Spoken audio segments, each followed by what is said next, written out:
Shalom semua, apa kabarnya sore hari ini? Saya percaya kita semua dalam keadaan yang luar biasa, sehat, penuh dengan damai sejahtera Tuhan. Dalam ibadah sore hari ini, sebelum kita memulai, kita akan mulai dalam doa. Tuhan Yesus, terima kasih buat anugerah-Mu, karena kasih-Mu yang begitu besar dalam kehidupan kami diselamatkan.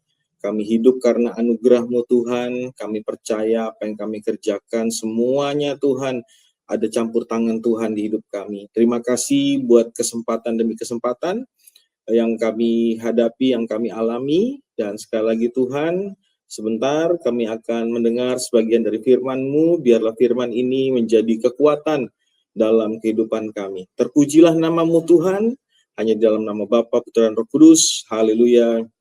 Amin, amin. Sebelum mulai, mungkin kita perkenalan sebentar. Nama saya Pastor Leon.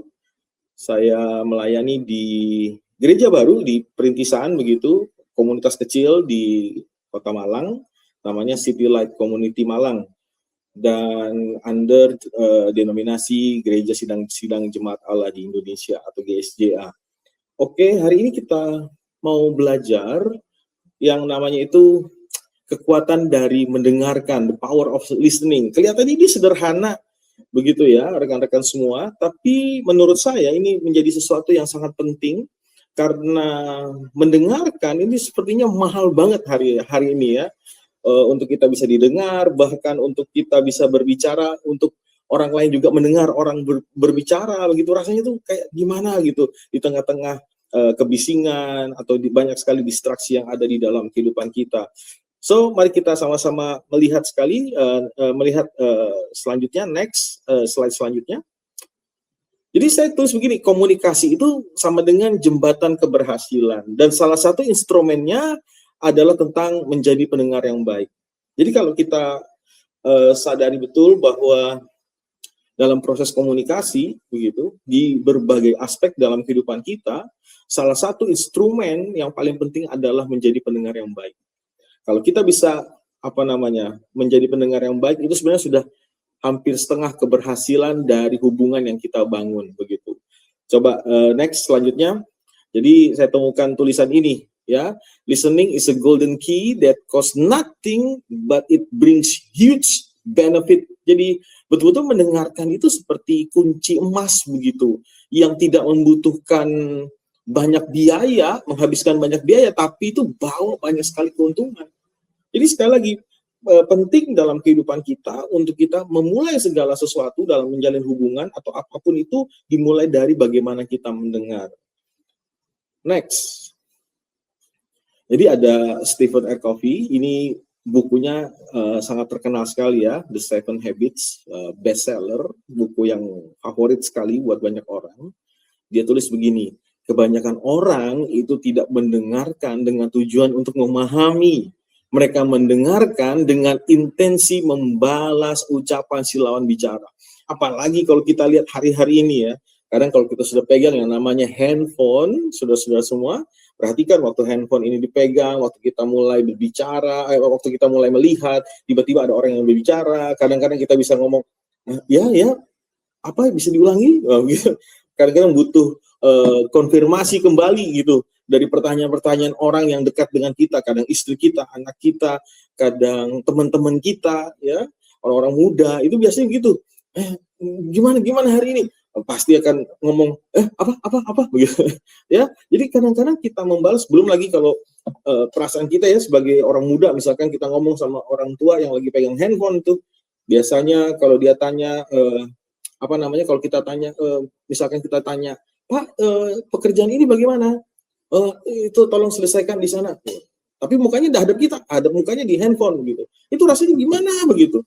Jadi ternyata memang semua kebiasaan-kebiasaan ini ternyata kadang-kadang itu menjadikan luka, dan bahkan itu menjadikan hubungan itu nggak bagus gitu. Bahkan kadang sesuatu yang kita bangun itu bisa rusak karena sesuatu hal yang dianggap sepele gitu, dari yang hanya mendengarkan.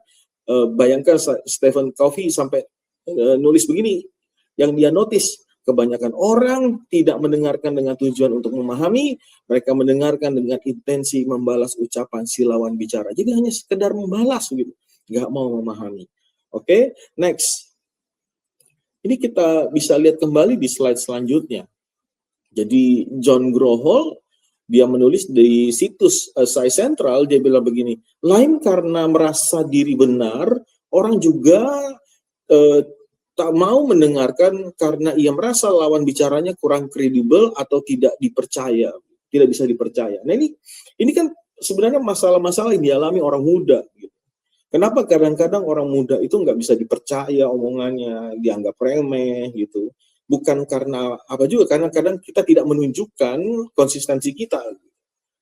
Tapi sebenarnya bagaimanapun itu dimulai dari bagaimana cara kita mendengar, bagaimana kita memahami. Gitu. Dari orang muda itu sendiri. Ya, yang lain mungkin ya sedang ngerasa gitu ya, tapi maksudnya begini, bagaimana kalau kita ini dihadapkan dengan orang yang lebih muda dari kita, mungkin adik-adik kita. Gitu. Kadang-kadang kita membalas adik kita bicara aja kita gimana begitu ya. Yang penting bisa membalas saja, apalagi itu mungkin orang tua balas anak-anaknya. Gitu.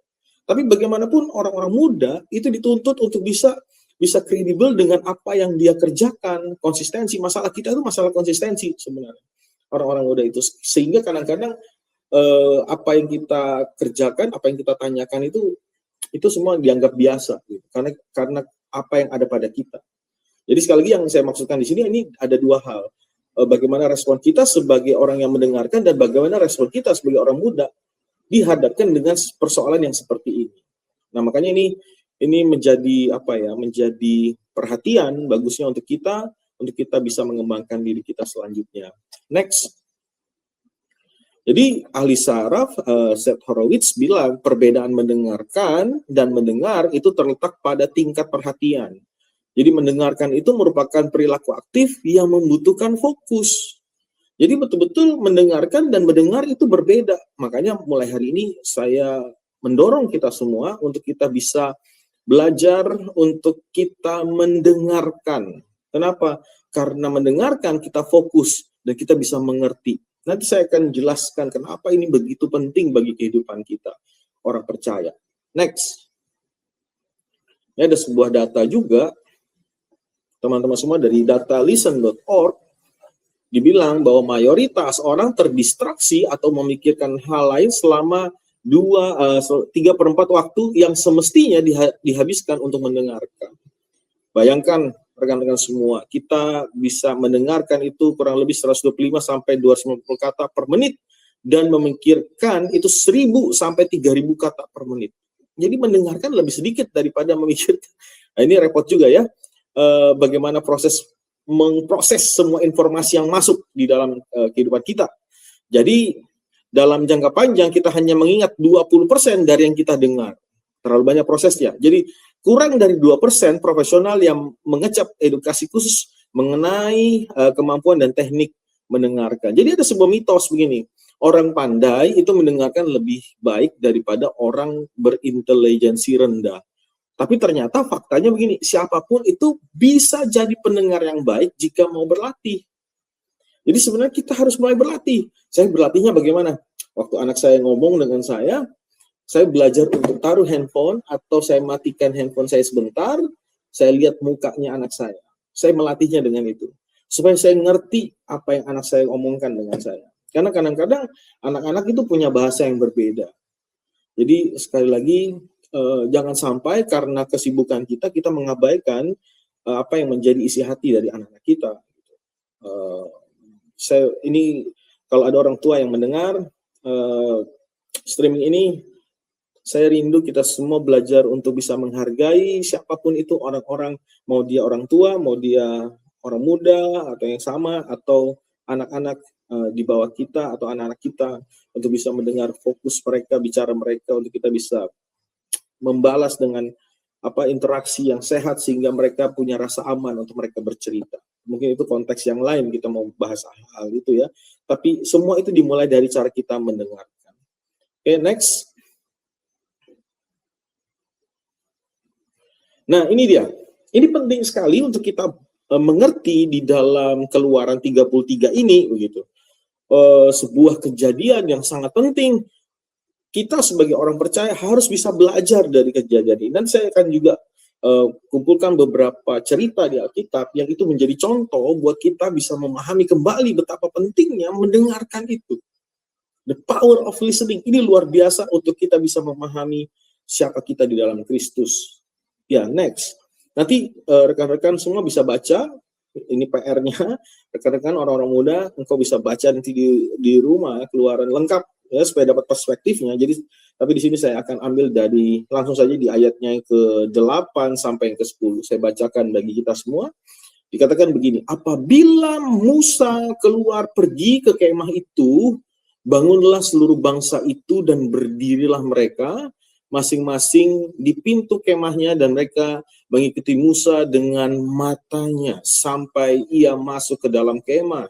Apabila Musa masuk ke dalam kemah itu, turunlah tiang awan dan berhenti di pintu kemah, dan berbicaralah Tuhan dengan Musa di sana. Setelah seluruh bangsa itu melihat bahwa tiang awan berhenti di pintu kemah, maka mereka bangun dan sujud menyembah masing-masing di pintu kemahnya. Nah, rekan-rekan semua, ini menarik sekali ya, sebenarnya ini sesuatu yang sangat penting bagi bangsa Israel pada saat itu. Tapi apa yang terjadi dengan mereka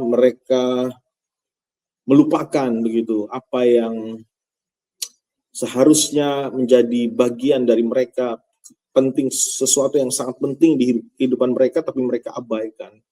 Kalau kita lihat konteks ini, rekan-rekan pahami bahwa sebenarnya ini Musa sedang meminta penyertaan Tuhan di padang gurun begitu. Sesuatu yang penting, tapi buat sebagian orang itu biasa saja begitu. Coba kita lihat next. Kalau teman-teman nanti baca di ayatnya yang ke-8 tadi, mereka dikatakan bahwa mereka itu mengikuti dengan matanya. Padahal di saat yang sama Tuhan sedang berbicara kepada Musa tentang penyertaannya. Jadi ini sesuatu yang penting sekali.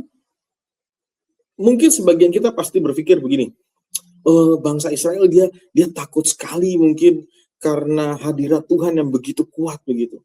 Tapi faktanya di sana ada seorang yang namanya Yosua, yang satu orang ini dia ikut melihat sesuatu yang penting itu.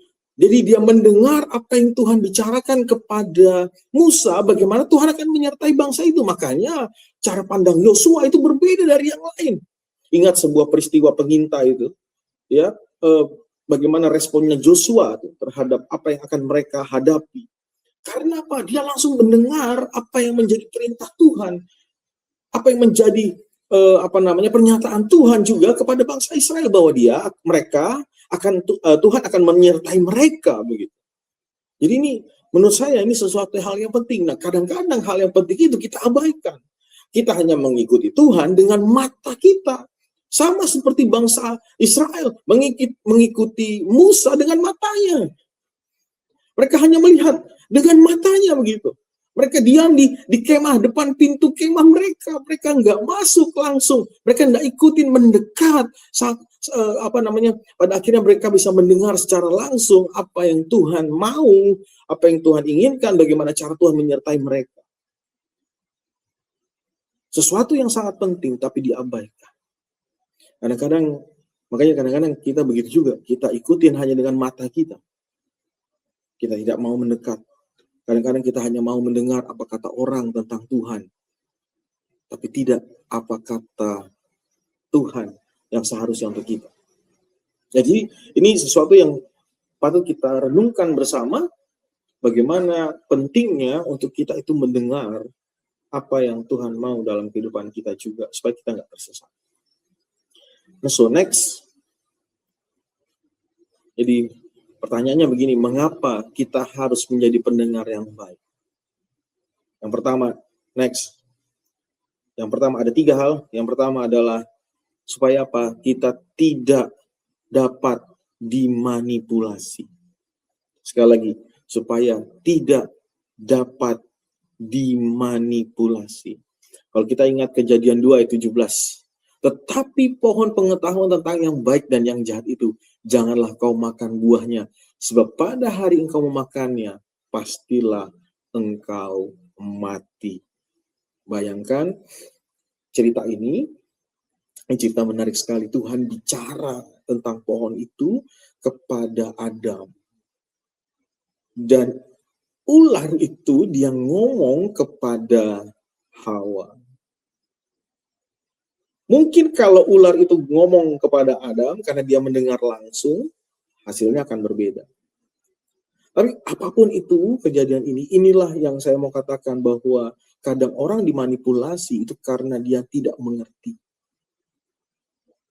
Sesuatu yang penting diabaikan. Hari-hari ini ada begitu banyak hal yang kelihatannya itu benar, tapi ternyata itu tidak benar.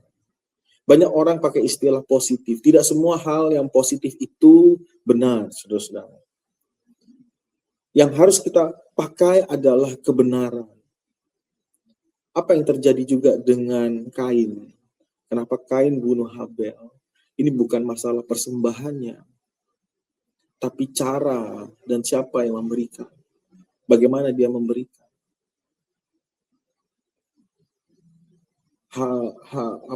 Kain dia marah karena dia memakai standarnya dia. Standar manusianya. Padahal sebelumnya standar yang dipakai adalah standar dari Allah itu sendiri. Kebenaran itu sendiri. Nah, makanya ini kalau kita mau bahas akan panjang sekali, tapi saya rindu kita memahami di sini. Kenapa? Supaya kita tidak dimanipulasi. Itu pentingnya kita membaca firman, kita membaca kebenarannya, kita menghidupi kebenarannya, sehingga kita tidak dapat dimanipulasi. Saya sering bertanya kepada orang-orang muda. Pertanyaan saya itu sebenarnya pertanyaan yang sederhana sekali, yang lucu sekali. Kadang nggak masuk akal gitu. Tapi saya bilang begini sama mereka. Saya tanya begini. Kalau ada kuda hitam diadu sama kuda putih, kuda mana yang menang? Pasti pertama kali jawaban mereka itu selalu bilang kuda putih, gitu. Karena selalu melambangkan putih itu baik, hitam itu jahat. Nah, ini kan nggak boleh, gitu ya. Tapi saya selalu bilang begini, yang menang itu selalu yang dikasih makan. Semua pada berpikir, ya semua kuda pasti dimakan. No. Yang kalau mau adu, siapa yang kasih makan dengan benar, itu yang menang biasanya. Bukan hanya sekedar latihannya, tapi nutrisi yang masuk di dalamnya. Makanya saya selalu bilang sama rekan-rekan, waktu kalian makan nasi, kalian minum air, apakah kalian pernah hitung berapa kalori yang masuk atau berapa vitamin yang ada di dalam setiap nasi, di setiap minuman minuman instan yang kalian minum? Nggak, kalian nggak pernah cek itu di dalamnya itu ada karbonya berapa, fatnya. Sebagian orang mungkin sudah mulai aware, tapi sebagian orang mereka tidak pernah lihat itu vitaminnya berapa. Mereka makan aja, mereka minum aja. Sama halnya dengan roh kita. Kalau kita nggak pernah kasih makan roh kita tuh tahu cara makannya. Begitu juga badan kita. Apa yang masuk mereka tahu cara mencernanya. Sesuatu yang rohani itu harus kita makan, harus kita kunyah. Apa itu? Firman Tuhan, kebenarannya, komunitasnya. Itu menjadikan roh kita kuat dan menjadikan kita tidak gampang dimanipulasi. Jadi sekali lagi, mari kita sama-sama melihat ini sebagai sebuah hal yang penting, bahwa Tuhan itu ingin kita semakin hari semakin mengenal Tuhan dengan cara kita yang betul-betul penuh rasa haus dan lapar. Dan semua itu ujungnya adalah bagaimana kita bisa mendengar suara. Oke, next. Yang kedua, menjadi bijaksana. Maksudnya apa? Mengetahui makna penyertaannya. Orang yang bisa mendengar suara Tuhan, menghidupi firman Tuhan, mendengar ini bukan hanya sekedar mendengar, literally mendengar ya, betul-betul kita memaknai bahwa Tuhan itu beserta dengan kita dan sebagainya. Saya percaya pengalaman-pengalaman yang luar biasa, saya percaya mungkin saudara pernah mengalami ini. Tapi kita belajar sekali lagi nih, Kejadian 13 ayat 7 sampai 9. Karena itu terjadilah perkelahian antara para gembala Abraham dan para gembala Lot. Waktu itu orang Kanaan dan orang Feris diam di negeri itu, maka berkatalah Abraham kepada Lot, janganlah kiranya ada perkelahian antara aku dan engkau, dan antara para gembalaku dan para gembalamu, sebab kita ini kerabat. Bukankah seluruh negeri ini terbuka untuk engkau? Baiklah pisahkan dirimu daripadaku, jika engkau ke kiri, maka aku ke kanan. Jika engkau ke kanan, maka aku ke kiri. Wah, ini kan, kalau kita lihat ini, perspektif ini luar biasa. Loh. Ini kalau kita bicara, perkelahian para gembala-gembala, sebab ini, dikatakan sebab ini kita kerabat. Kalau saya mau katakan, ini berarti bukan sedikit ini. Ini bukan hal yang biasa-biasa gitu. Tapi ini sesuatu yang besar. Tapi yang luar biasa dari seorang Abraham ini, Lot ini kan keponakannya ya. Tapi dia bisa kasih privilege itu kepada Lot untuk bisa memilih gitu. Lot, daripada ini ada kelahi, ini terjemahan bebas saya. Lot, daripada kamu kelahi, sudah gini aja deh. Kamu kalau ke kiri, aku ke kanan nih. Kalau kamu ke kanan, aku ke kiri. Bayangkan itu. Seorang paman bisa ngasih privilege itu kepada keponakannya. Tapi perhatikan lagi. Orang yang seperti Lot, yang pada saat itu dia hanya bisa memandang, melihat dari cara pandang dia melihat yang saat itu ada. Bukan mengerti panggilan Tuhan. Tapi dia hanya melihat dari apa yang suka dia lihat. Dia lihat ini tanah ini hijau. Dia ke sana. Dia pilih tanah itu. Tahukah Bapak Ibu Saudara, tanah itu, saudara-saudaraku semua, adik-adikku semua, tanah itu adalah Sodom dan Gomora. Yang pada akhirnya dia kehilangan banyak di sana. Abraham, dia bisa mengeluarkan sebuah statement yang luar biasa. Lot, kalau kamu ke kiri, aku ke kanan. Maka kalau kamu ke kanan, aku ke kiri. Begitu. Itu hanya orang-orang yang ngerti penyertaan Tuhan yang bisa seperti itu. Orang-orang yang tahu pasti bahwa Tuhan pegang hidupnya, maka dia bisa bilang seperti itu. Kalau mau sekarang, susah kalau kita mau cari bagaimana orang-orang yang seperti ini. Dan kita kalau ada peluang, kita akan hajar terus. Kita orang muda pasti selalu berpikir, wah ini sesuatu yang baik nih, sikat gitu ya. Tapi ternyata belum tentu itu kehendak Tuhan. Mari sama-sama kita belajar kembali sesuatu yang penting ini. Bahwa kalau kita belajar dari Abraham, yang paling utama itu sebenarnya bagaimana Tuhan, perjanjian Tuhan itu yang dia pegang. Bagaimana cara kita melihat bagaimana Tuhan menyertai hidup kita. Bukan masalah tempat, bukan masalah situasinya, tapi bagaimana cara Tuhan menolong setiap kita. Amin. Kalau teman-teman tahu janji Tuhan kepada bangsa Israel, kepada Yosua, dalam konteks Yosua ya, itu kan sifatnya progresif gitu ya. Kemana tanah diinjak, di situ diberikan kepada. Itu kan sifatnya progresif. Yang menghalangi semuanya itu sebenarnya apa? Cara mereka hidup. Pada akhirnya mereka berkompromi. Yang Tuhan bilang jangan berkompromi. Mereka berkompromi. Kadang-kadang yang menghambat itu karena kita yang berkompromi. Bukan karena berkat Tuhan yang berhenti buat hidup kita. Tapi karena memang kita yang berkompromi. Kita nggak ngerti lagi cara Tuhan. Bagaimana Tuhan itu menyertai hidup kita. Di sini kita belajar kembali bagaimana Abraham pegang terus janji Tuhan dalam kehidupannya, bahwa dia akan diberkati secara luar biasa. Ya, dan yang terakhir, rekan-rekan semua, kita perhatikan yang ketiga, kenapa kita harus jadi pendengar yang baik. Yang ketiga itu membuat kita lebih tenang dan sabar. Membuat kita lebih tenang dan sabar. Ini mungkin kata-kata ini sesuatu hal yang kelihatannya kita jadi harus orang yang kalem. No. Maksudnya apa? Kita tetap punya determinasi. Di tengah situasi dan kondisi seperti saat ini, orang pengen cepat selesai, pengen segala sesuatu kayaknya terburu-buru begitu. Justru di saat ini kita lebih tenang, tapi kita tetap tunjukkan determinasi. Kenapa? Karena begini, kita bisa lihat, belajar dari karakter Nuh ini karakter yang sangat luar biasa. Di dalam Kejadian 6 ayat 9, rekan-rekan semua perhatikan ini, saya bacakan. Inilah riwayat Nuh. Nuh adalah seorang yang benar dan tidak bercela di antara orang-orang sejamannya. Dan Nuh itu hidup bergaul dengan Allah. Ada kata-kata hidup bergaul dengan Allah. Nah, kalau kita mau belajar dari cerita Nuh, ini bukan hanya sekedar cerita membangun bahtera, tapi ini bicara sesuatu hal yang dalam tentang seseorang yang mengikuti Tuhan, mendengar dan taat atas perintah Tuhan begitu. Dan ini nggak mudah, saya tahu ini nggak mudah. Makanya diambil cerita Nuh ini supaya tahu bahwa segala sesuatu memang nggak mudah. Untuk kita taat itu nggak mudah. Saya tahu pasti kita banyak perjuangan di dalamnya. Tapi mari sama-sama kita belajar bersama-sama untuk ini. Nuh, kalau rekan-rekan lihat, mungkin sebagian orang, ini kan hanya bangun bahtera begitu. No.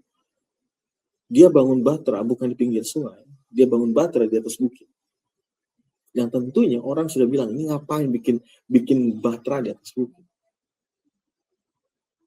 Dan satu hal lagi yang maksudnya yang kita bisa belajar dari Nuh adalah kesabarannya, ketenangannya ketika orang-orang mulai mencemoohnya, ngomongin dia begitu. Nuh, gila kamu, ngapain kamu bangun bahtera, ngapain kamu bikin ini begitu. Nah, yang sering orang lupa dipikir itu mungkin 1 hari 2 hari begitu ya. Tapi Nuh menurut Alkitab katakan itu sekitar 100 tahun, bahkan beberapa para penafsir bilang lebih dari 100 tahun dia bangun bahtera ini. Bayangkan setiap hari orang ngomong sama dia, gila Nuh, setiap kali dia tahu itu Nuh lagi bikin sesuatu yang gila. Jadi nggak mudah, kita hari-hari ini kadang-kadang baru orang satu kali ngomongin kita, kadang-kadang kita bisa down gitu. Kadang-kadang karena ada satu percecokan, karena omongan yang kurang sedap, kita bisa berhenti pelayanan bahkan. Mari sama-sama kita belajar dari cerita Nuh ini, bagaimana keteguhan hatinya untuk dia menyelesaikan visi yang Tuhan beri dalam kehidupan. Nggak mudah memang, tapi hanya orang-orang yang bergaul dengan Allah, yang pasti mendengar perintah Allah, dia yang akan taat sampai akhir. 100 tahun dia bangun bahtera. 100 tahun dia menerima cemoohan orang, tapi dia konsisten dengan apa yang menjadi kehendak Tuhan. Saya percaya orang-orang yang hidupnya mendengar, bergaul karib, dia akan hidupnya punya ketenangan, sekalipun kondisi hari-hari ini yang katanya orang tuh in this economy, dia tetap masih bisa tenang. Karena dia tahu dia punya Tuhan yang pegang kendali hidupnya. Mari saya mendorong kita semua untuk kita kembali membangun sebuah nilai yang kekal. Sesuatu nilai yang sangat penting untuk kita bisa mengerti kembali bahwa cara Tuhan itu luar biasa untuk setiap kita. Terakhir saya tutup di slide selanjutnya. Di Markus 16 ayat 15 sampai 20 nanti dibaca di rumah. Ayat 20 bilang begini, mereka pun pergilah memberitakan Injil ke segala penjuru dan Tuhan turut bekerja dan meneguhkan firman itu dengan tanda-tanda yang menyertai. Kalau kita hari ini bisa ada menjadi orang percaya, itu semua karena ada orang yang pertama kali mendengar amanat agung. Yang mereka mendengar kata pergilah dan jadikanlah semua bangsa muridku. Mereka pergi, mereka berjalan sampai akhir. Sampai ke Asia, bahkan melewati sampai martir, maksudnya sampai mereka tuh mati untuk sebuah nama ini dikumandangkan. Didengar betapa pentingnya kasih setianya dalam kehidupan kita semua. So, mari sama-sama kita belajar mendengar. Mendengar itu sesuatu yang sederhana tapi punya dampak yang luar biasa. Amin. Mari kita berdoa. Tuhan Yesus, terima kasih buat anugerah-Mu. Kami percaya yang kami dengar hari ini semuanya menguatkan kami, meneguhkan kami untuk kami semakin intim dengan Engkau, mendengar apa yang menjadi kehendak-Mu, dan kami percaya nama-Mu yang ditinggikan atas kehidupan kami. Kami akan jadi berkat dimanapun kami berada. Dan kami tahu pasti setiap orang akan melihat Engkau Tuhan di dalam apa yang kami kerjakan. Terima kasih Tuhan, terima kasih Bapak, berkati apa yang kami kerjakan di dalam takut akan Tuhan. Tuhan jadikan berhasil penuh dengan keberuntungan, dan Immanuel, Tuhan menyertai senantiasa. Terpujilah nama-Mu, haleluya, dalam nama Bapa, Putra, dan Roh Kudus, haleluya, amin, amin. Thank you.